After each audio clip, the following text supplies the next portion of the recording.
नमस्कार, आप देख रहे हैं लाइव इंडिया हर पल का खास कार्यक्रम चुनावी दंगल। मैं हूं आपके साथ रेखा मिश्रा। चुनावी दंगल में आज कई सारे मुद्दों को लेकर के बातचीत होगी। चूंकि 20 मई को जो है वो 5वें चरण का मतदान है और ऐसे में तमाम नेता जो हैं वो जोर शोर से प्रचार प्रसार में लगे हुए हैं। अपने अपने प्रत्याशियों को लेकर के वोट की अपील भी करते नजर आ रहे हैं।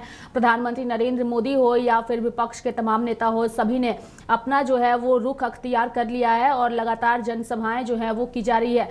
दिन भर हमने आपको दिखाया कि किस तरीके से नरेंद्र मोदी हो या फिर आम आदमी पार्टी के नेता अरविंद केजरीवाल हो, अखिलेश यादव हो, तेजस्वी यादव हो, अमित शाह हो या फिर राजनाथ सिंह ही क्यों ना हो, सभी ने जो है वो अलग अलग जगहों पर अपना मोर्चा संभाल रखा है।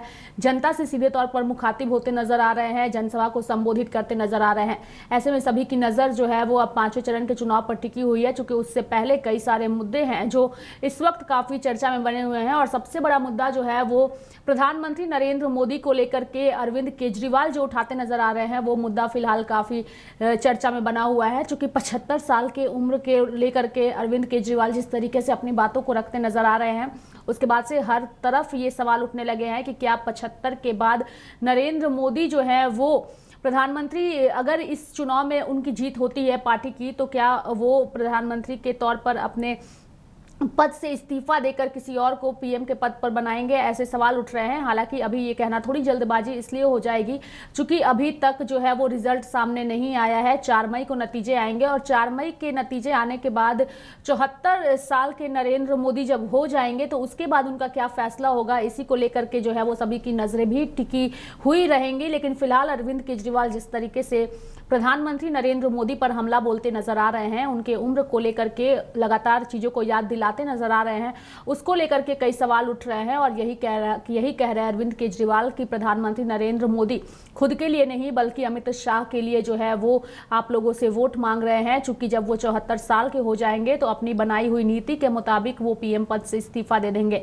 ऐसे में बेहतर ये होगा कि आप INDIA गठबंधन को इस बार मौका दीजिए और देश में इंडिया गठबंधन की सरकार बनने का मौका दीजिए ताकि एक परिवर्तन जो है वो हो सके। कई सारी बातों का अरविंद केजरीवाल लगातार अपनी सभा में जिक्र कर रहे हैं और ये भी कह रहे हैं कि अगर आप 25 मई को जो है अगर आप भाजपा को वोट देते हैं तो वो लोग एक बार फिर से अरविंद केजरीवाल को जेल में डालने का काम करेंगे। लेकिन अगर केंद्र में इंडी गठबंधन की सरकार आती है तो इसका फायदा मुझे भी मिल सकता है। कई सारी चीजें हैं, स्पष्ट तौर पर जो है वो नेता कहते नजर आ रहे हैं। हर कोई जो है वो अपना दमखम लगा रहा है। लेकिन अगर हम 5वें चरण के मतदान की बात करें तो 5वें चरण का मतदान 20 मई को होने वाला है और 20 मई को जिन महत्वपूर्ण सीटों पर चुनाव होने वाले हैं उनमें अमेठी, रायबरेली और साथ ही अगर हम बिहार की बात करें तो बिहार की भी कई सारी सीटें हैं जो बेहद ही महत्वपूर्ण है, जिस पर सभी की नजर टिकी हुई है। उत्तर प्रदेश एक ऐसा राज्य है जहां पर 80 लोकसभा की सीटें हैं और 29 सीटों पर फतेह हासिल करना सभी पार्टियों के लिए जो है वो महत्वपूर्ण है और इसी के मुताबिक सभी नेता जो है वो प्रचार प्रसार भी करते नजर आ रहे हैं। ऐसे में 5वें चरण में जिन 2 हॉट सीटों पर चुनाव होने हैं उनमें रायबरेली और अमेठी है। रायबरेली से स्मृति ईरानी है और वहीं अगर हम अमेठी से स्मृति ईरानी है और रायबरेली से राहुल गांधी चुनावी मैदान में है। राहुल गांधी जो है वो जिस तरीके से दमखम अपना रहे हैं, लगातार रायबरेली में प्रियंका गांधी, राहुल गांधी और कांग्रेस के तमाम नेता प्रचार प्रसार कर रहे हैं। ऐसा प्रतीत हो रहा है कि सभी ने अपनी ओर से पूरी ताकत झोंक दी है। वहीं दूसरी ओर भाजपा जो है वो राहुल गांधी पर भागने का आरोप लगा रही है, अमेठी छोड़कर भागने का आरोप। चूंकि कांग्रेस पार्टी का यही कहना है कि जो रायबरेली सीट है वो कांग्रेस की परंपरागत सीट है और इस सीट से सोनिया गांधी लगातार चुनाव जो है वो जीतती आई है और इस बार वो राज्यसभा गई हैं। तो ऐसे में राहुल गांधी परिवार का ही कोई सदस्य इस सीट से उम्मीदवार होना चाहिए था और इसलिए राहुल गांधी यहां से चुनावी मैदान में उतरे हैं ताकि अपनी मां की परंपरागत सीट को बचाने में वो सफल हो सके। लेकिन नरेंद्र मोदी और बीजेपी के नेता लगातार अपनी बातों को रखते हुए भी नजर आ रहे हैं। अलग अलग जगहों से हमारे तमाम सहयोगी भी हमारे साथ इस चर्चा में जुड़ेंगे, अपनी बातों को रखेंगे और साथ ही जनता का मूड क्या है ये भी जो है वो जानने की वो कोशिश करेंगे। और हमारी भी कोशिश यही होती है कि चुनावी दंगल में हम तमाम जो जनता का मूड है वो दर्शकों को बताएं और ये बताएं कि जनता जो है वो किसे आगे जो है वो पीएम के तौर पर देखती है। चूंकि नरेंद्र मोदी एक ऐसा चेहरा है जिसके नाम पर भाजपा चुनावी मैदान में है और भाजपा की ओर से नरेंद्र मोदी जो है वो देश के प्रधानमंत्री भी हैं। लेकिन विपक्ष के पास कोई चेहरा नहीं है, तो ऐसे में इंडी गठबंधन का कौन नेतृत्व करता है ये भले स्पष्ट नहीं है, लेकिन इंडी गठबंधन यही कह रही है कि इंडी गठबंधन के नाम पर हम वोट मांग रहे हैं। वक्त आने पर चेहरा भी सामने आएगा और प्रतिनिधिकर्ता भी प्रतिनिधित्व करने वाला नेता भी सामने आएगा। कई तरह की तस्वीरें हैं, अलग अलग जगहों से जो नेता जो हैं वो अपनी चीज़ों को रखते नजर आ रहे हैं, लेकिन सबसे बड़ी बात यह है कि इस बार का लोकसभा चुनाव कई मायनों में महत्वपूर्ण है, क्योंकि भाजपा जहां तीसरी बार सत्ता पर काबिज होने का दमखम भर रही है, वहीं दूसरी ओर विपक्ष जो है वो भाजपा को 10 सालों के शासनकाल के बाद से कई सारे मुद्दों को लेकर, उसे हटाने को लेकर दमखम भर रही है।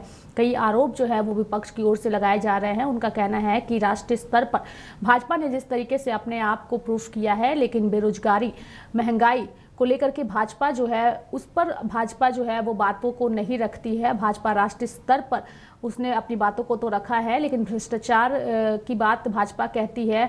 भाजपा की ओर से महंगाई का जिक्र नहीं किया जाता है, लोगों को रोजगार देने का जिक्र नहीं किया जाता है। कई सारी चीज़ें जो है वो विपक्ष की ओर से कही जा रही है, लेकिन भाजपा के नेता जिस तरीके से राष्ट्रीय स्तर पर पार्टी की मजबूती को लेकर चर्चा करते हैं, उससे यही प्रतीत हो रहा है कि भाजपा राष्ट्रीय स्तर पर अपनी बातों को रखते हुए जो है वो जनता के बीच पहुंच रही है और अपने तमाम उस मैनिफेस्टो का जिक्र भाजपा की ओर से किया जा रहा है जिसे पार्टी ने अब तक पूरा किया है। जिनमें सबसे बड़ा मैनिफेस्टो का जिसका जिक्र करके भाजपा सत्ता में आई थी, उसमें एक सबसे बड़ा था राम मंदिर बनाने का, और राम मंदिर के मुद्दे को लेकर के ही भाजपा जो है वो अब भुनाने की भी कोशिश कर रही है और इन सभी चीज़ों का जिक्र कर रही है कि हमने एक वादा किया था कि हम आएंगे तो राम मंदिर बनाएंगे, और हमने उस बात को पूर्ण किया है। इसके साथ ही ट्रिपल तलाक का भी जिक्र भाजपा की ओर से किया जा रहा है। कश्मीर से धारा 370 को भाजपा ने हटाया है, भाजपा की ओर से इसका भी जिक्र किया जा रहा है। वहीं कांग्रेस पार्टी का कहना है कि अगर हम सत्ता में आते हैं तो हम एक बार फिर से कश्मीर में धारा 370 जो है वो लागू करेंगे। साथ ही अग्निवीर योजना जो है उसे विपक्ष का कहना है कि अगर हमारी सरकार बनती है तो हम अग्निवीर योजना भी खत्म करेंगे। कई तरह की चीज़ें हैं, कई तरह की चीज़ें जो है वो स्पष्ट तौर पर सामने नहीं आ पा रही है, लेकिन सभी ने अपनी ओर से जो है वो दमखम लगा रखे हैं। अलग अलग जगहों से तमाम हमारे सहयोगी भी हमारे साथ जुड़ेंगे, सबसे इस पूरे मामले पर चर्चा भी हम करेंगे और बातचीत करेंगे। हालांकि फ़िलहाल अभी तमाम लोगों से हमारा संपर्क नहीं हो पा रहा है, लेकिन हमारी कोशिश है कि सभी सहयोगियों से हम जुड़ें और चुनावी दंगल के इस कार्यक्रम को आगे बढ़ाएं। चूँकि जनता का मूड क्या है चुनावी दंगल में, यही जानना हमारा सबसे महत्वपूर्ण जो है वो मुद्दा होता है, क्योंकि जनता ही सर्वोपरि होती है। लेकिन चुनाव जो है वो 20 मई को लेकर के तमाम नेता प्रचार प्रसार में लगे हुए हैं, तो जनता के मूड को टटोलने की कोशिश जो है वो अलग अलग जगहों से लाइव इंडिया हर पल करता है और लोगों से मुखातिब भी होता है। कोशिश हमारी यही होगी कि हम पटना से, लखनऊ से और रांची से जो है हमारे तमाम सहयोगी हमारे साथ जुड़े और जनता के मुद्दों को जो है वो उठाने की वो कोशिश करें। चूँकि लोकसभा चुनाव का वक्त है और तमाम नेता जो हैं अपनी ओर से प्रचार प्रसार में लगे हुए हैं। जिस तरीके से प्रधानमंत्री नरेंद्र मोदी की जनसभाएं हो रही हैं और आज पीएम मोदी ने जिस तरीके से आजमगढ़ में जो है वो चुनावी सभा को संबोधित किया था, उन सब चीज़ों को लेकर के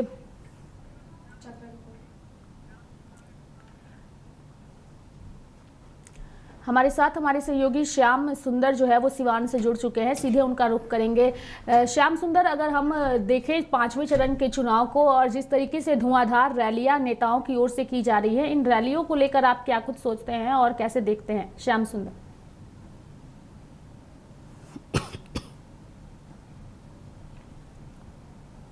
तो फोन काट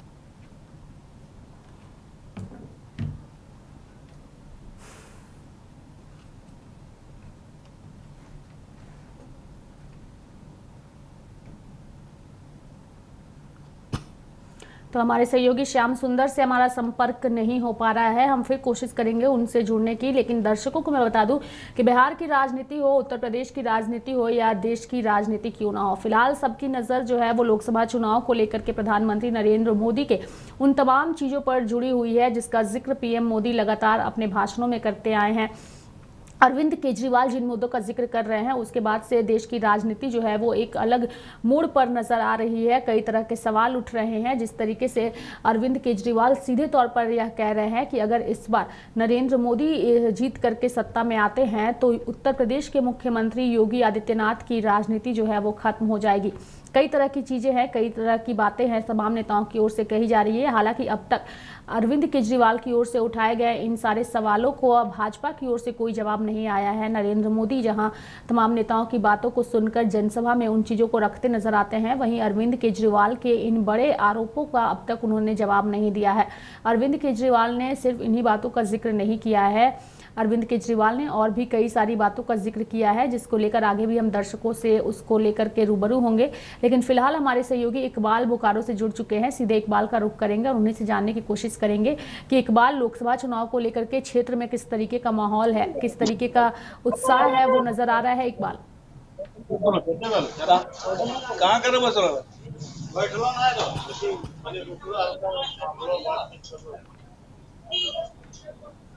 इकबाल आवाज आ रही है?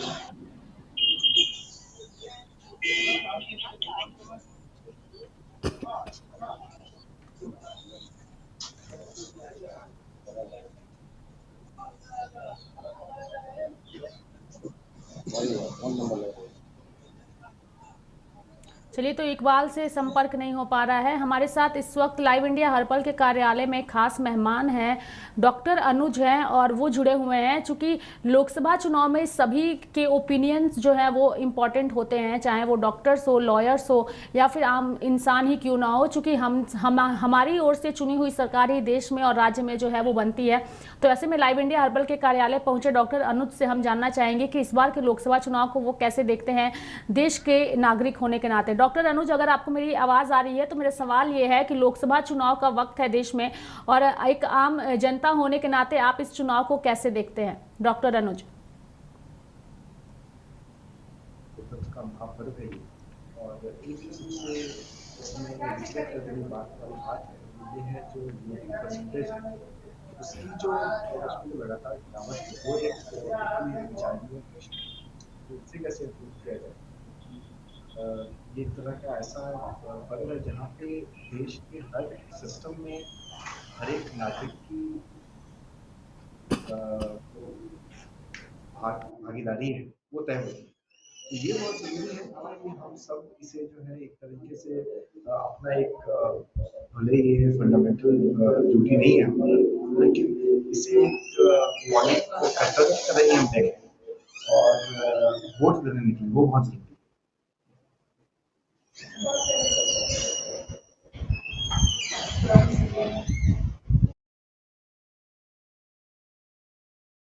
जो है वो दर्शकों को नहीं मिल पा रही है। हम फिर कोशिश करेंगे आपसे जुड़ने की और आपसे बातचीत करने की।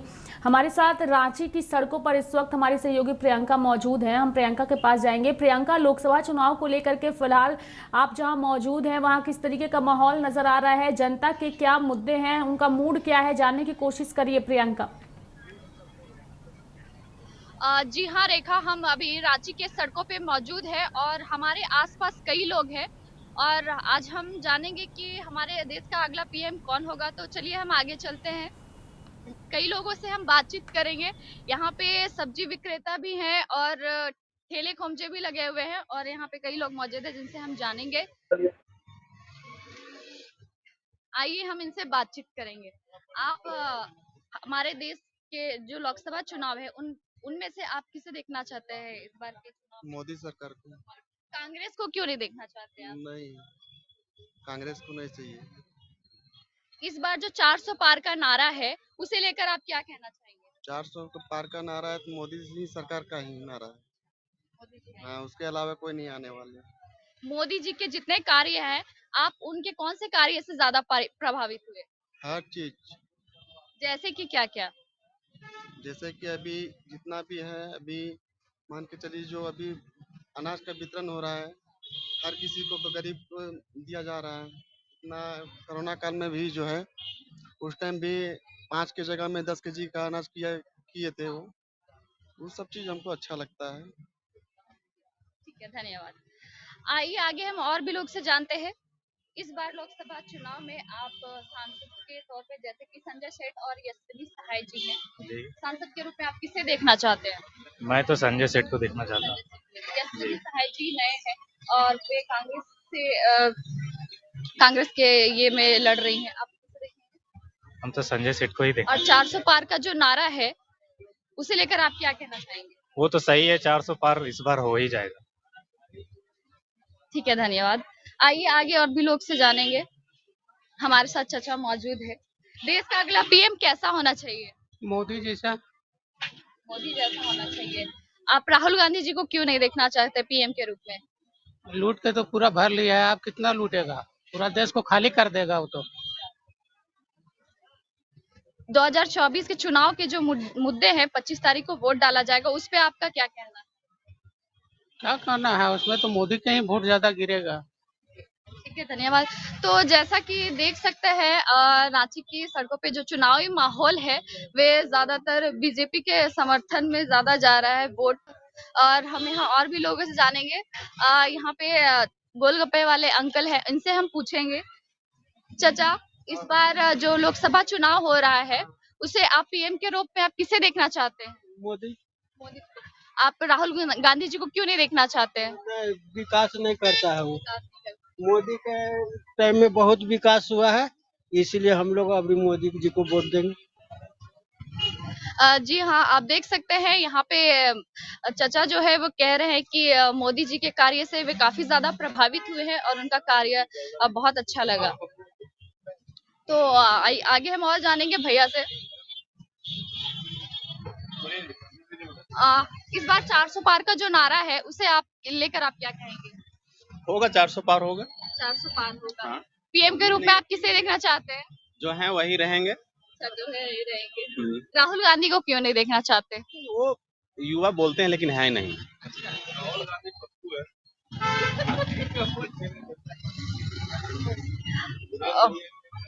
तो आप देख सकते हैं यहाँ जो चुनावी माहौल है वो सिर्फ बिल्कुल। तो हमारी प्रियंका हमारे साथ इस वक्त रांची की सड़कों से जुड़ी हुई हैं। प्रियंका, आप हमारे साथ बने रहिएगा। हमारे साथ हमारे अन्य सहयोगी भी अलग अलग जगहों से जुड़े हुए हैं। हमारे साथ श्याम सुंदर है। प्रियंका, मैं चाहूंगी कि आप अपने फ़ोन को इस वक्त म्यूट कर लीजिए, क्योंकि जब आपसे बातचीत होगी फिर आप उसे अनम्यूट करिएगा।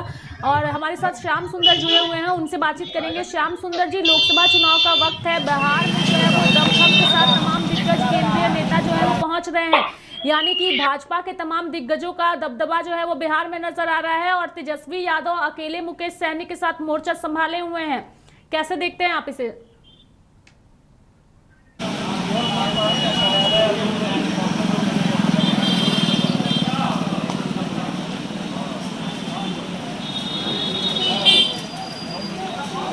जी, अभी जो चुनाव चल रहा है, 5वें चरण की चुनाव की तैयारी हो रही है। चौथे चरण हो चुका है और मतदाता प्रतिशत जो वोटरों का हुआ है वो कम हुआ है। इस बार जो है लोगों से ये राय लिया जाता है तो ऐसे है कि वो लोगों का बताना है कि मौसम में बहुत तपिश होने के कारण दोपहर में लोग मत देने नहीं जा रहे हैं, सुबह और शाम में जा रहे हैं।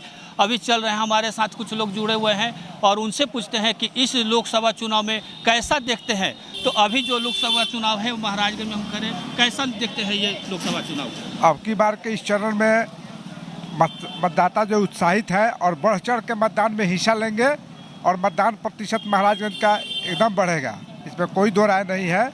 मतदाता मन बना चुके हैं और हर मतदाता हर बूथ पर जाएंगे और मतदान प्रतिशत को बढ़ाएंगे। चलिए, हमारे पास कुछ और लोग हैं, उनसे पूछते हैं कि क्या देखते हैं इस चुनाव को और किस प्रकार देखते हैं कि अभी जो है 5वें चरण की चुनाव है, कैसा देखते हैं इस चुनाव को? ये चुनाव समझिए एक फॉर्मेलिटी रह गई है। एक विचारधारा के साथ हम लोग चुनाव लड़ रहे हैं और राष्ट्र निर्माण में सारे भारतीय अपना योगदान दे रहे हैं और राष्ट्र निर्माण में अपनी उपस्थिति सुनिश्चित करें और भारतीय जनता पार्टी की सरकार केंद्र में बनाएं। आज देश में कोई ऐसा परिवार नहीं बचा होगा जो केंद्र के प्रायोजित कोई भी व्यवस्था से लाभान्वित नहीं हुआ होगा, चाहे उज्ज्वला योजना हो, चाहे जन औषधि केंद्र हो, चाहे आयुष्मान कार्ड योजना हो या फिर कोई भी योजना हो। देश का कोई परिवार ऐसा नहीं है जो आज इस व्यवस्था से लाभान्वित ना हुआ हो। और युवाओं से, खास करके युवाओं से एक और आग्रह है, राष्ट्र निर्माण में हमेशा युवा अपना योगदान देते आ रहे हैं और अपना योगदान सुनिश्चित करें और हमारे भारतीय जनता पार्टी एनडीए की सरकार जो केंद्र में पुनर्स्थापित हो रही है उसमें अपना उपस्थिति सुनिश्चित करें। चलिए, और लोग से पूछते हैं कि क्या है इस प्रकार का चुनाव, किस प्रकार देखते हैं, कैसा चुनाव हो रहा है? यह पहला चुनाव है कि चुनाव की घोषणा के साथ ही आम जनता ने मन बना लिया है कि इस बार किसको प्रधानमंत्री बनाना है। 80% जनता जो सुदूर देहात गांवों में रहती है वह पहले से ही तय कर चुकी है कि हर हालत में नरेंद्र मोदी को ही फिर इस बार प्रधानमंत्री बनाना है। चलिए और लोग से राय लेते हैं। किस प्रकार आप युवा हैं और किस प्रकार चुनाव देखते हैं ये लोकसभा चुनाव? चुनाव देख रहे हैं कि हम लोग का देश सुरक्षित है।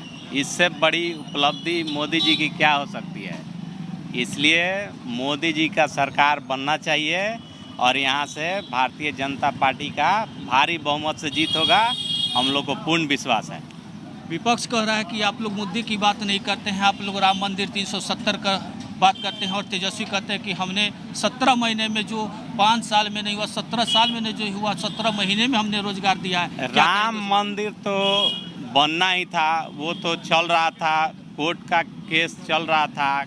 जब कोर्ट केस निर्णय हुआ उसके बाद राम मंदिर बना, जहाँ बनना था। राम मंदिर पहले से था वहाँ बना। चलिए और हमारे साथ कुछ लोग हैं, उनसे पूछते हैं कि इस चुनाव में किस प्रकार देखते हैं, इस चुनाव को किस प्रकार देख रहे हैं? किस लोकसभा चुनाव 400 के पार जाएगा। अब कौन चीज़ जी इसमें देखना है? कौन चीज़ देखना है? चश्मा लगा के देखना पड़ेगा, पावर वाला। क्या मुद्दा है 400 पार का? मुद्दा हर एक मुद्दा तो विकास का है। देखिए अभी 5 साल फ्री में चल रहा है गेहूं और चावल। आवास योजना है, हई देख रहे हैं ना, लालू यादव गराज में रोडवा दिखा दीजिए भैया, कैसा चलता था पहले रोडवा, अब कैसा चल रहा है। तब विकास नहीं दिखाई दे रहा है। बिजली का तार देखिए, अभी लाइट जल रहा है, लाइट दिखाइए लाइट उस पर। चलिए हमारे गांव से भी कुछ लोग आए हुए हैं, उनसे पूछते हैं कि क्या मुद्दा रहेगा इस बार का लोकसभा चुनाव का। इस बार का मुद्दा हम लोग का यही है कि मेरा राष्ट्र जो हो मजबूत हो। प्रधानमंत्री नरेंद्र मोदी जी के नेतृत्व में मेरा भारत जो है आगे बढ़ रहा है और विश्व पटल पर अपना कीर्तिमान स्थापित कर रहा है। हम लोग का यही मुद्दा है कि मेरा राष्ट्र प्रबल हो, सबल हो। उसी मुद्दा को लेकर हम लोग वोट कर रहे हैं। चलिए और लोगों से हम जानना चाहते हैं कि इस चुनाव को किस प्रकार देखते हैं कि एक तरफ राहुल गांधी, दूसरे तरफ मोदी जी। क्या मुद्दा है मोदी जी का 400 पार का नारा? देखिए कहाँ मोदी जी और कहाँ राहुल गांधी जी। राहुल गांधी जी 230 सीट पर लड़ रहे हैं और मोदी जी 500 के करीब एनडीए गठबंधन मिलाकर सभी सीटों पर लड़ रहे हैं। और आज आप देख रहे हैं कि जो बिहार में 23 सीट पर जो लड़ रहा है वो पूरे भारत, पूरे देश का अपना मैनिफेस्टो जारी कर रहा है। और जितने भी एनडीए इंडिया गठबंधन के नेता हैं सभी लोग अपना अलग अलग मैनिफेस्टो जारी करे। देश चलाने के लिए एक विजन नहीं है, लेकिन हमारे एनडीए गठबंधन का एक विजन है और एक नेता है। इसलिए भारतीय जनता पार्टी एनडीए के गठबंधन में देश का विकास हो रहा है और आने वाले समय में भी जो काम 10 सालों में जो छूटा हुआ है, जो भारत को विश्व गुरु बनाने का जो हमारे नरेंद्र मोदी जी का लक्ष्य है, वो इस 5 साल में हम लोग भारत का सबसे बड़ी अर्थव्यवस्था में हम लोग उछाल ला रहे हैं। जो तीसरे नंबर को 27 तक को बनाने के लिए वादा कर रहे हैं, जो मोदी जी का गारंटी चल रहा है। विपक्ष एक तरफ कह रहा है कि आपके पास कोई मुद्दा नहीं है और आप लोग हिंदू मुस्लिम मंदिर और 370 की केवल बात करते हैं। क्या कहेंगे इस बारे में? हम आपसे पूछ रहे हैं, विपक्ष कह रहा है कि हिंदू मुस्लिम हम कर रहे हैं, लेकिन जब आप टोपी लगाकर किसी एक कौम के लिए आप उनके जाते हैं तो आप हिंदू मुस्लिम नहीं करते हैं। अगर मोदी जी सबका साथ, सबका विकास और सबका विश्वास के लिए अगर नारा दे रहे हैं तो मोदी जी हिंदू मुस्लिम कर रहे हैं। हम पूछना चाहते हैं विपक्ष से कि आज जो मानते हैं कि जो किसान सम्मान निधि चल रहा है, क्या किसी हिंदू को दिया जा रहा है, किसी मुस्लिम को नहीं दिया रहा है, किसी सिख को दिया जा रहा है, किसी ईसाई को नहीं दिया जा रहा है। आवास योजना जो है, जो प्रधानमंत्री आवास योजना है, क्या कोई कह सकता है कि हिंदू को दिया जा रहा है, मुस्लिम को नहीं दिया जा रहा है? आज जो रोड के सड़कें के जो स्थिति आप देख रहे हैं, क्या इस पर सिर्फ हिंदू चलता है? हमारे देश के मुस्लिम या अन्य जो भी है वो लोग नहीं चलते हैं। जो भी योजना उठा लीजिए, अगर कोई कहे कि नहीं ना मोदी जी सिर्फ हिंदू को दे रहे हैं, मुस्लिम को नहीं दे रहे। मोदी जी एक ही काम कर रहे हैं कि कल जो सनातन धर्म के नाम लेने वाले लोग जो डरते थे, आज मोदी जी मंच से जय श्री राम का नारा लगा रहे हैं। और देश में मोदी जी है तो संभव है और सिकरवाल जी हैं तो यहाँ काम का गारंटी है। चलिए अभी अब कुछ लोगों से हम जरूर पूछ रहे हैं कि आखिर मुद्दा क्या है, चुनाव का मुद्दा इस बार का लोकसभा, और अभी हम क्या है मुद्दा इस चुनाव का? मुद्दा विकास का मुद्दा है। प्रधानमंत्री हमारे नरेंद्र मोदी जी के कार्यकाल में विकास हुआ है, सारा दिख रहा है। और क्या है, इस समय विकास का मुद्दा चल रहा है और प्रधानमंत्री 400 के पार का जो नारा दिया है वो 400 के पार जाना निश्चित है। चलिए कुछ लोग और हैं हमारे साथ जुड़े हुए हैं, उनसे पूछते हैं कि आखिर इस चुनावी मुद्दा का क्या है और यहाँ के युवा क्या चाहते हैं। चलिए आज जो लोकसभा चुनाव है उसका मुद्दा क्या है? मुद्दा है सबका साथ सबका विकास, देश आगे बढ़े। विपक्ष कहता है कि रोजगार की आप लोग मुद्दा नहीं करते हैं। अब विपक्ष कह रहा है तो कहने दीजिए, कहने वाले को किसी को रोका थोड़ी गया है। विपक्ष तो कुछ भी बोल सकता है। रोजगार है तो रोजगार मोदी सरकार तो देंगे ही, वादा भी किए हैं। मोदी जी 400 पार का नारा लगाए हुए हैं, क्या 400 पार इस बार हो जाना है? बिल्कुल होगा। 400 पार का नारा है तो बिल्कुल है कि नारा 400 पार, 400 पार है तो 400 पार ही रहेगा, ऐसा कम नहीं होगा। जी जैसा देखा गया यहाँ के लोगों का है कि इस बार मोदी केवल जितनी औपचारिक पूर्ति करनी है और सारे लोगों का है कि नहीं मोदी है तो मुमकिन है। और जिस प्रकार रोजगार के मुद्दे विपक्ष का है तो उन्होंने खारिज करते हुए बताया कि रोजगार तो हर जगह संभव है और विकास की बातें हैं तो यहाँ पर जो भी विकासें हुई हैं सबके लिए हुआ है, सबका साथ सबका विकास, और मोदी जी का नारा। धन्यवाद हमारे साथ जुड़ने के लिए। एक सवाल हम हमारे सहयोगी, हमारे मेहमान इस वक्त लाइव इंडिया हर्पल के स्टूडियो में मौजूद हैं, डॉक्टर अनुज, उनसे जानने की कोशिश करेंगे। डॉक्टर अनुज, लोकसभा चुनाव का जो ये वक्त है और जिस तरीके से धुआंधार रैलियां हो रही है, प्रचार प्रसार हो रहे हैं, इसे आप कैसे देखते हैं डॉक्टर अनुज? जी पहले तो आपको आभार और आपके सभी दर्शकों को मेरा नमस्कार। देखिए जो चुनाव होता है वो एक लोकतंत्र का पर्व है और ये इस बात को दर्शाता है कि जो भी देश की व्यवस्था है उसमें सीधा सीधा जो आपका जो जुड़ाव है, जितने भी देश की जो हर एक जनता है उसका सीधा सीधा जुड़ाव है पूरे सिस्टम से, ये चुनाव उस चीज़ को दर्शाता है। और जो सबसे बुरी बात जो आ रही है वो है जो वोटिंग परसेंटेज है वो जिस तरीके से घट रहा है, वो निश्चय ही एक ऐसा एक मसला है जिसे लेकर उसे कैसे बढ़ाया जाए, उसको लेके उसको कैसे और सुगम बनाया जाए, इसे लेकर इस पे जोर देने की आवश्यकता है क्योंकि बहुत ही कम वोटिंग परसेंटेज है। और अगर हम वोट देने नहीं निकलेंगे, हालांकि संविधान ने इसे एक फंडामेंटल ड्यूटी नहीं घोषित किया है, लेकिन मुझे लगता है कि ये एक फंडामेंटल ड्यूटी ही है कि आप निकलें और वोट दें।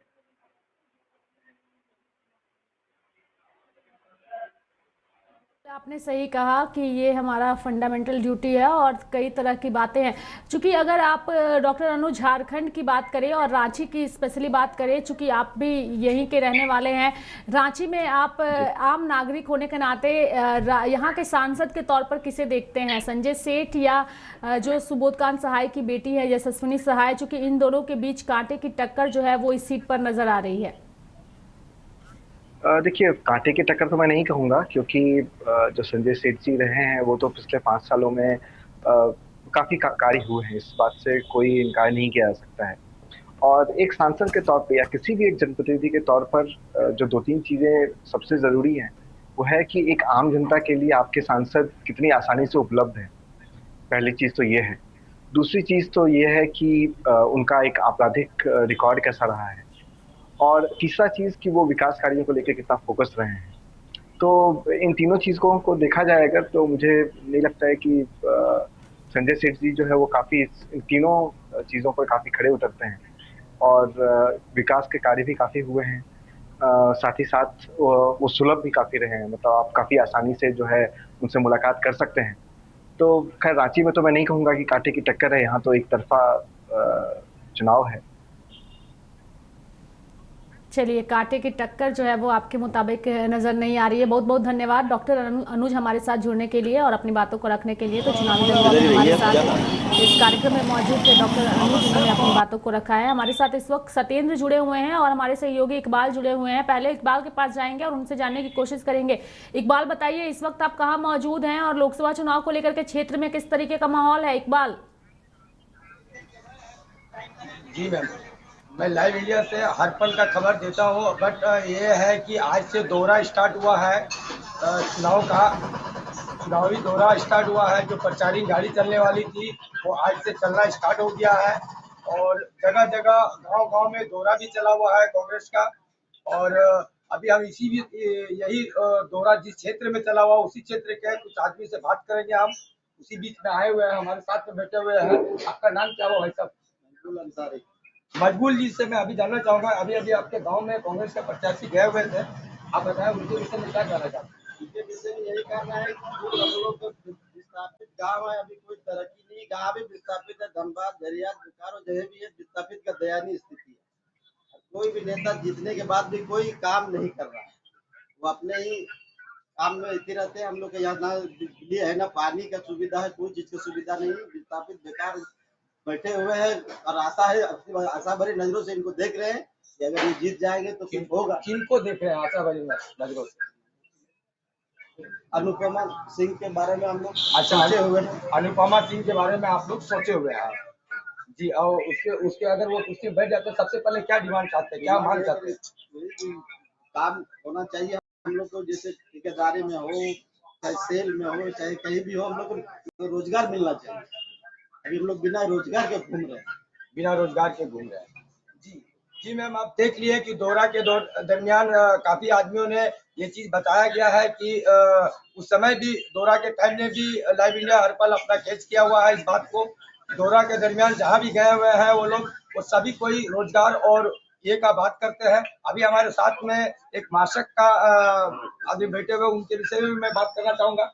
आप बताएं, अभी जो आपके क्षेत्र में दौरा चला कांग्रेस का, आप बताएं इसमें क्या कहना चाहते हैं? इंडिया गठबंधन की जो प्रत्याशी अनुपमा सिंह जी का जीत निश्चित, इसमें कोई दो राय नहीं है। हम लोग इंडिया गठबंधन के साथ हैं और जीत उनका निश्चित है। और जीतने बैठने के बाद आप क्या चाहते हैं? देखिए, हम लोग उनसे बोले हुए हैं कि युवाओं में जो बेरोजगारी, जब ये सांसद में आप जाएंगे जीत के, तो युवाओं की आवाज बनने की कोशिश करें। कहीं आप भी युवा हैं, यही सब मुद्दा हम लोग रखते हैं। सबसे बड़ा मुद्दा है रोजगार, महंगाई, शिक्षा। यही चीज हम लोग अपना मांग रखे हैं। आए भी कि हमारे गांव में हम लोगों ने उनका स्वागत भी बड़ी जोरदार ढंग से किया है और उन्होंने आश्वासन भी दिया है कि मैं संसद में जाऊंगा और आप लोगों की आवाज बनकर जाऊंगी और आपकी आवाजों को प्रमुखता से रखूंगी।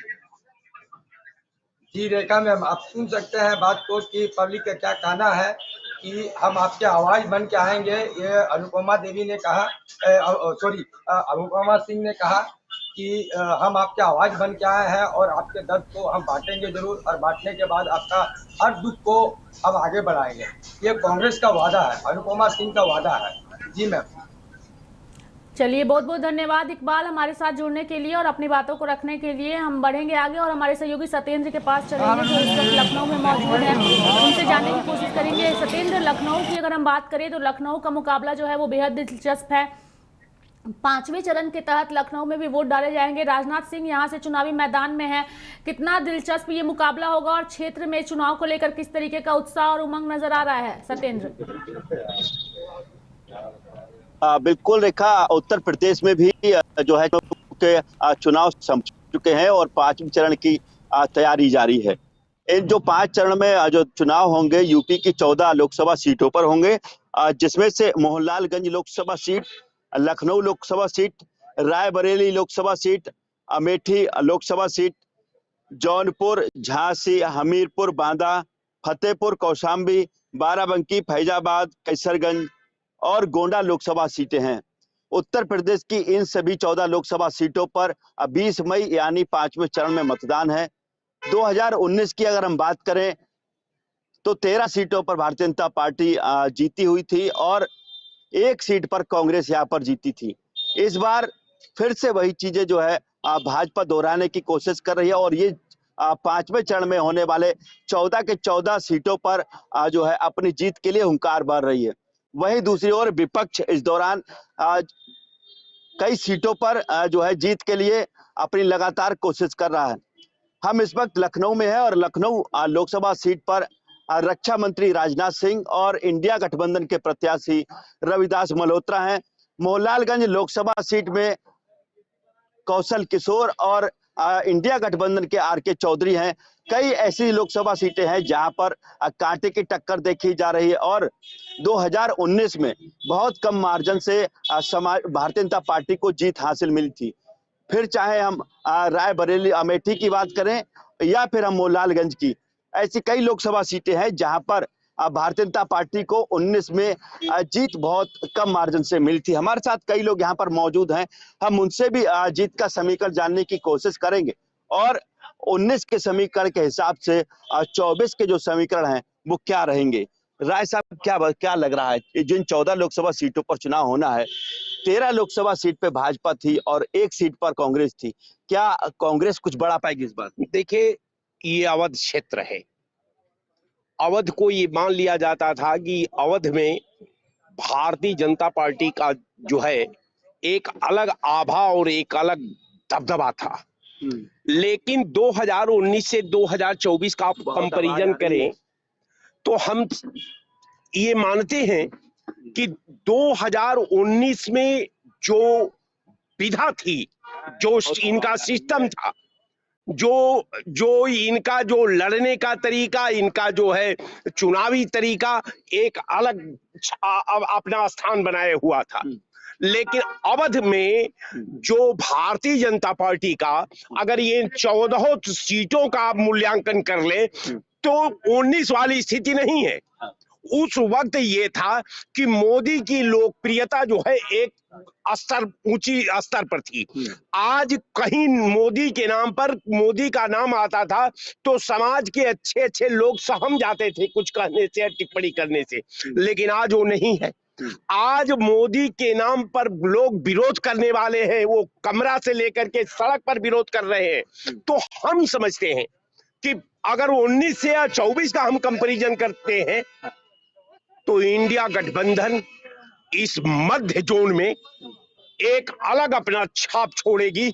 हम ये कह लूं कि इसमें जो है कम से कम 10 सीट इंडिया गठबंधन की आ रही है, इसे कोई रोक नहीं सकता। तो देखिए रेखा, यहाँ पर चौथे चरण में 14 लोकसभा सीटों पर चुनाव है। 1 सीट कांग्रेस के पास थी 19 में और बाकी की 13 सीटों पर भाजपा काबिज थी। बता रहे हैं कि विपक्ष की जो है इस दौरान 10 सीटें आने वाली हैं और भाजपा 4 सीटों पर रहेगी। हम और लोगों से बात करेंगे, क्या लग रहा है जिन 14 सीटों पर 20 मई को मतलब 5वें चरण में मतदान होना है, 13 सीटों पर भाजपा काबिज थी 19 में, क्या भाजपा 14 सीटें जीत पाएगी या विपक्ष के लोग भी इस दौरान और जीत सकते हैं? नहीं, बिल्कुल। 2019 में 13 सीट हमारी थी, इस बार 14 सीट भारतीय जनता पार्टी के खाते में जाने, क्योंकि जनता ने मन बना लिया है कि सबसे बड़ा होता है चीज, कहावत होता है विश्वास। वो मोदी ने विश्वास को जीता, उस विश्वास पे और सबका साथ सबका विकास, सबके विश्वास पे भारतीय जनता पार्टी प्रचंड बहुमत से सरकार बनाने जा रही है। नरेंद्र मोदी तीसरी बार प्रधानमंत्री पद की शपथ लेने जा रहे हैं। 5 सीटें ऐसी थी जो 2019 में बहुत कम मार्जिन से 50-60 के मार्जिन से निकल कर आई थी। फिर चाहे हम अमेठी की बात करें या फिर मोहनलालगंज की बात करें, 5 सीटें ऐसी थी, क्या उनमें कुछ और भाजपा वोट परसेंटेज बढ़ाएगी उनके मत में या फिर विपक्ष वहां बढ़ा लेगा? देखिए, वहां विपक्ष है कहाँ, विपक्ष धाराशाही। इनके पास 5 प्रधानमंत्री है, 5 प्रधानमंत्री, और 5 प्रधानमंत्री को भारत कभी स्वीकारेगा नहीं। 1 प्रधानमंत्री ओनली, सिर्फ मोदी जी। और इस बार भी मोदी जी का नारा है 411, 400 पर, यानी 411 से प्रचंड बहुमत से जीतने जा रहे हैं। हम आपके माध्यम से भी बताया कि सबका साथ सबका विकास और सबके विश्वास से भारतीय जनता पार्टी प्रचंड बहुमत पा रही है, इसमें कहीं कोई शंका नहीं है। क्यों चाचा, क्या लग रहा है कि किस तरीके की हवाएं दिख रही हैं चुनाव को लेकर? हमारे हिसाब से तो ऐसा कुछ नहीं है। अब की बार जो है गठबंधन की सरकार बनेगी और उसको कोई रोकेगा नहीं। ऐसा कैसे लग रहा है, क्या समीकरण लग रहा है? और तो मोदी की ऐसी नीतियां हैं जिसकी वजह से जनता जो है उनके अब गुमराह में नहीं पड़ेगी। अच्छा, 370 की हटाने की नीति गलत थी। 370 हटने से हमको क्या फायदा? एनआरसी से इससे हमरा क्या फायदा? हमारे देश का हिस्सा है। अगर 370 लोगों को रोजी चाहिए, रोजगार चाहिए, उनको सर्विस चाहिए, है ना। देश को भिखारी बनाने की परंपरा से लोग जान चुके हैं। अभी 80 करोड़ भिखारी थे, इनकी सरकार अगर दोबारा बन जाती है तो 80 नहीं, ये 100 करोड़ और भिखारी पैदा कर देंगे और कुछ नहीं करेंगे। मतलब सरकारी योजनाओं से, सरकार के और नेशनल मुद्दों से कोई मतलब नहीं। सारे नेता ये योजना लाते हैं सब अपने लिए, आपके लिए इनका योजनाओं का कोई फायदा मिला हो बताओ उनको। इनकी योजनाएं से जनता को कोई फायदा मिलता हो बताना। भैया, कोई लाभ मिला है सरकार इनकी योजनाओं से? हाँ, किसानों को लाभ मिला, किसान सम्मान निधि मिली है। पिछले 70 साल में किसी ने कुछ दिया क्या? और क्या क्या योजना जो है भाजपा की रही है जो इनको नहीं पता है? सबको पता है, योजनाओं के बारे में सब जानते हैं। बाकी ये है कि विकल्पहीनता की वजह से ये सरकार फिर बना जाएगी। लोगों में रोष है, वोट प्रतिशत कम होगा पर उतनी सीटें उनकी आ जाएंगी कि सरकार बन जाए। वो 400 पार वाला नारा साकार होता नहीं दिख रहा। पश्चिम में नुकसान होगा, पश्चिम उत्तर प्रदेश में किसानों की नाराजगी का नुकसान भाजपा को होगा। नुकसान हो सकता है, सरकार भाजपा की बनेगी। नुकसान भाजपा का होगा लेकिन सरकार बन जाएगी। सरकार बन सीटें उतनी अपेक्षा जितनी ये लोग कर रहे हैं उतनी सीटें नहीं आएंगी। अच्छा, नुकसान की वजह क्या है? भाजपा को नुकसान हो रहा है क्या? लोकल के प्रतिनिधियों में कमी है या फिर यहाँ के शीर्ष नेतृत्व में कमी है? भाजपा को जो नुकसान हो रहा है वो भाजपा के अंतर विरोध से ही हो रहा है। और भाजपा के जहाँ भी भाजपा को नुकसान होगा वो उनकी भीतरी घात से होगा।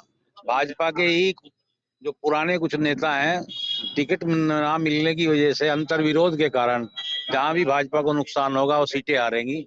भाजपा अपने ही विवीक्षणों के कारण सीटें हारेंगी। या जिन लोगों को तीसरी बार दोहराया जा रहा है, उनको टिकट दिया गया, क्या उनकी छवि भी धूमिल हुई है? किसी की छवि पे किसी को वोट नहीं मिल रहा है। जो भी वोट मिल रहा है भाजपा को, मोदी जी के चेहरे पे मिल रहा है, योगी जी के चेहरे पे मिल रहा है। अगर कमल का निशान हटा दिया जाए, ये जमानत जब्त करा बैठेंगे, इनको कोई वोट नहीं देगा। जो प्रत्याशी भाजपा ने उतारे, जो भी भाजपा के प्रत्याशी हैं, कमल निशान के अलावा वो कुछ नहीं है, जीरो। तो देखिए, बहुत बड़ी बात है रेखा, यहाँ पर जो प्रत्याशी लोकल ग्राउंड पे हैं वो मोदी जी के नाम से ही लड़ रहे हैं।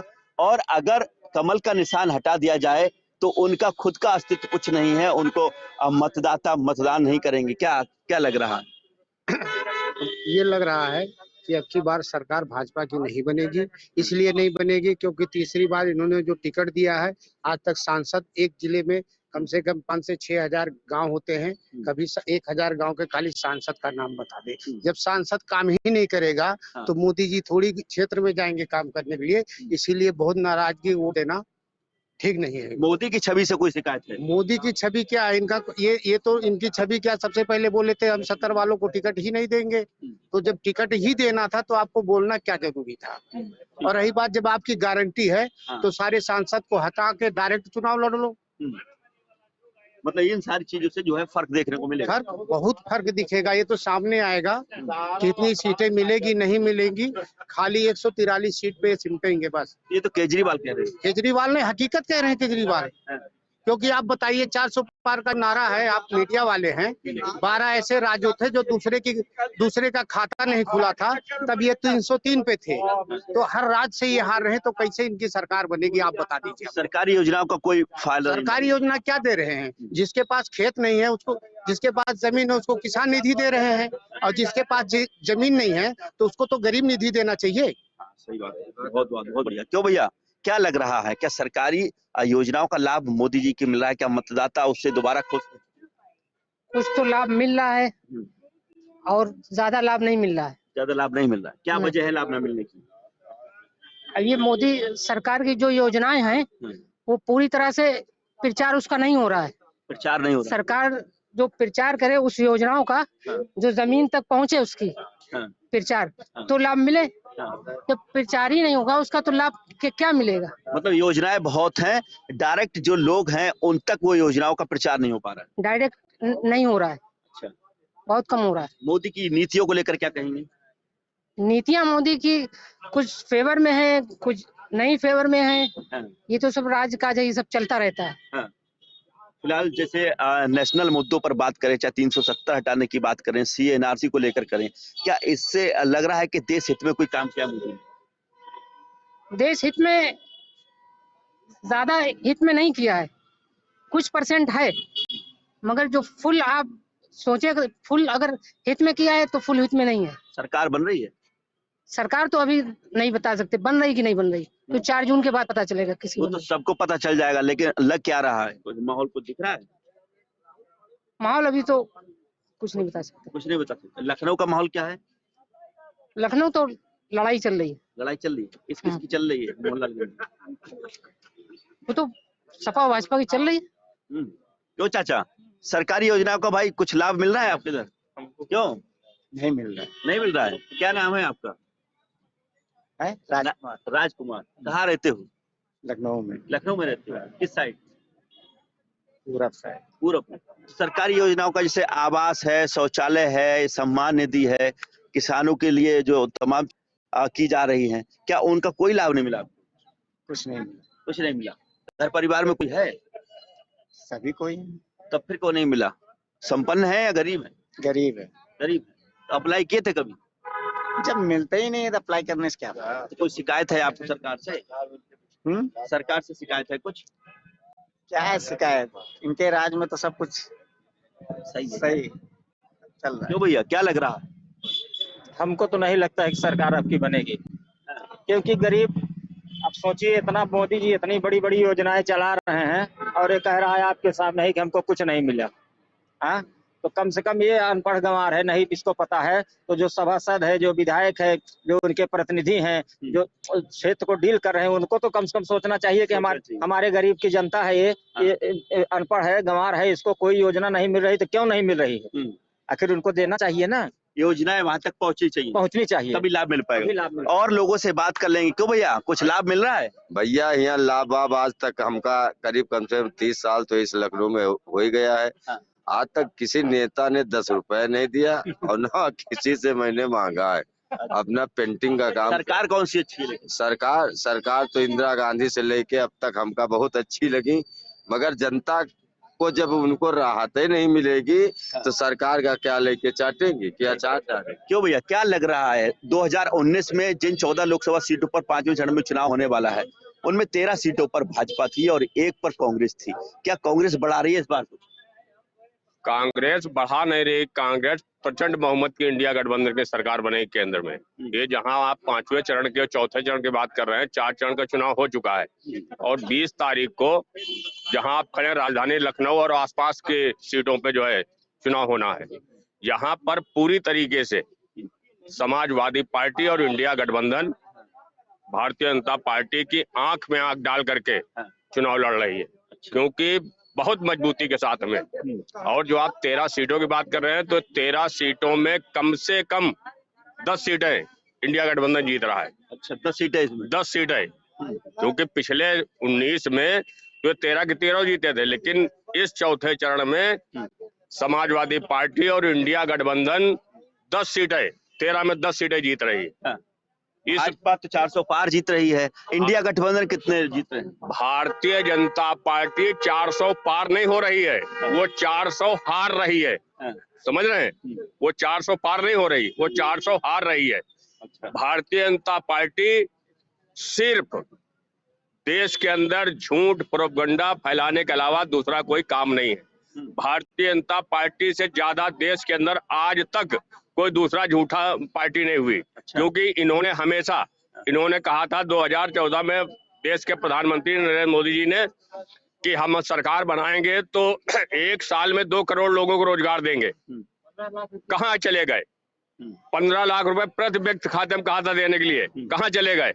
मोदी जी तो कहते हैं ये करेंगे, उसके बाद उसी चीज को पलट के देश के गृह मंत्री अमित शाह जी कहते हैं ये तो चुनावी जुमले हैं। अच्छा, तो भारतीय जनता पार्टी को देश की 140 करोड़ आवाम जैसा वो जुमला कहते हैं, उसी तरीके से 2024 में जुमलों की तरह इनको भी देश से विदाई करेगी। इस वजह से देश के अंदर आज अगर समाजवादी पार्टी उत्तर प्रदेश के अंदर और इंडिया गठबंधन और खास करके राहुल गांधी जी जिस तरीके से चुनाव लड़ रहे हैं, तो इस वजह से इंडिया गठबंधन की पूर्ण बहुमत की सरकार केंद्र में बनेगी। ये गमछा तो सपा का पहने हो, तो ये बताओ अखिलेश को प्रधानमंत्री बनाओगे कि राहुल को? वो अलग का विषय है। जब पूर्ण बहुमत की अलग तो है, वो तो ठीक है, आप समाजवादी पार्टी की तरफ से हैं, है ना?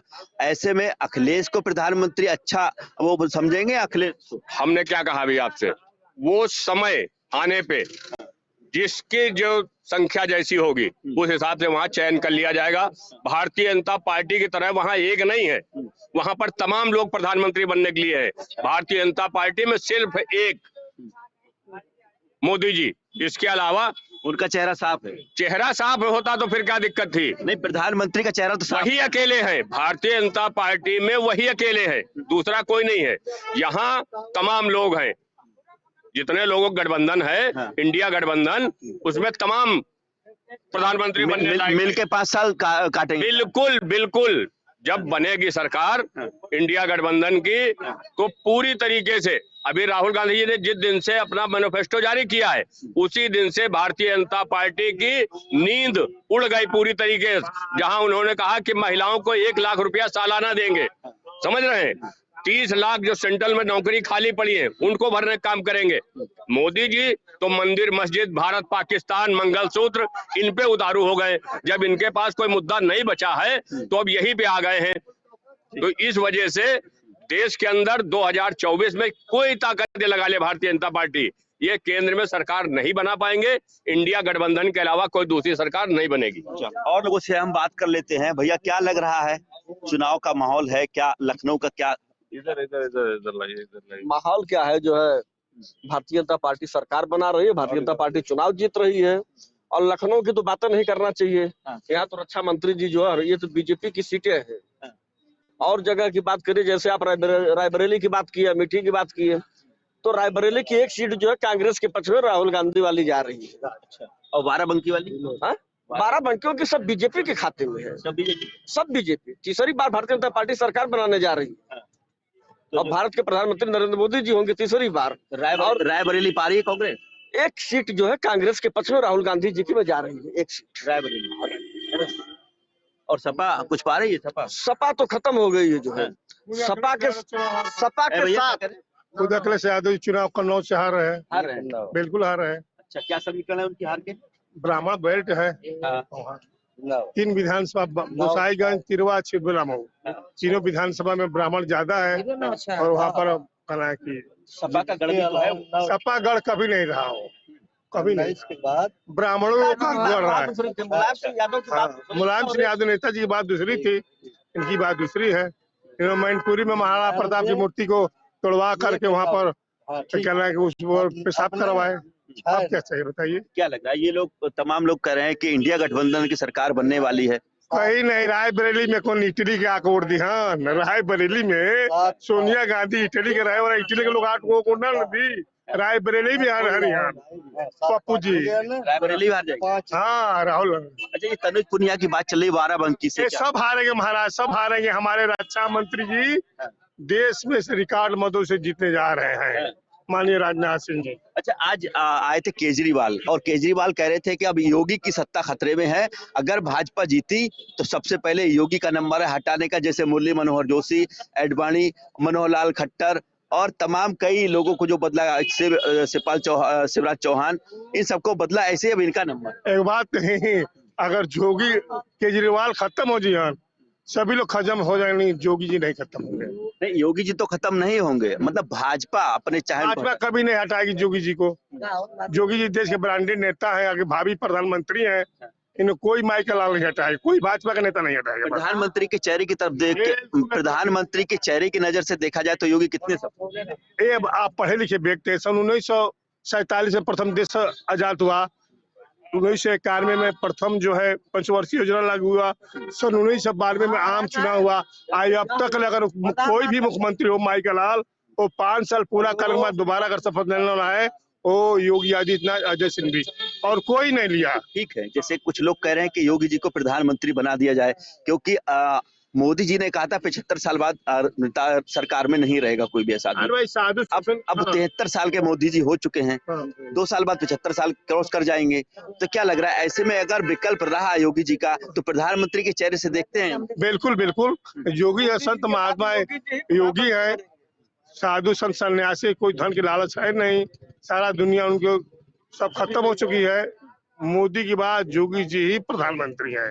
मोदी के बाद योगी जी। तो देखिए बहुत बड़ी बात है रेखा, यहाँ पर जिस तरीके से केजरीवाल ने कहा था कि अगर भाजपा 2024 में पूर्ण बहुमत के साथ आई तो सबसे पहले योगी जी का नंबर लगेगा। जैसे मुरली मनोहर जोशी को साइड कर दिया गया, एडवाणी को साइड कर दिया गया, मनोहर लाल खट्टर को साइड कर दिया गया, शिवराज चौहान को साइड कर दिया गया। ऐसे ही अब 2 महीने के अंदर जो है योगी जी का नंबर है। तो ऐसे में जो चीजें निकल कर आ रही, तमाम लोगों से हमने बातचीत की, इसको लेकर के भी तमाम लोगों ने अपना मत रखा है और कहा है कि मोदी जी के बाद योगी जी ही प्रधानमंत्री होंगे और ये चेहरा दुनिया के लिए बेहद ही अच्छा होगा और जनता की खुशहाली के लिए भी। रेखा लोग जो है वो रखते नजर आए, चूंकि अलग अलग तरह से लोग अपनी बातों को भी रखते हुए नजर आए। बहुत बहुत धन्यवाद सत्येंद्र हमारे साथ जुड़ने के लिए और तमाम जानकारियां देने के लिए। तो लोकसभा चुनाव को लेकर के उत्तर प्रदेश से हमारे सहयोगी सत्येंद्र जो है वो जनता के बीच जनता के मुद्दे को जानने की कोशिश कर रहे थे और चीजों को रखते नजर आ रहे थे। बहुत बहुत धन्यवाद सत्येंद्र। साथ ही हमारे तमाम अन्य सहयोगी जो भी हमारे साथ इस चर्चा में जुड़े, आप सभी का धन्यवाद। तो मेरे साथ आज के लिए चुनावी दंगल में फिलहाल इतना ही, लेकिन खबरों से अपडेट रहने के लिए आप लगातार देखते रहिए लाइव इंडिया हर पल। नमस्कार।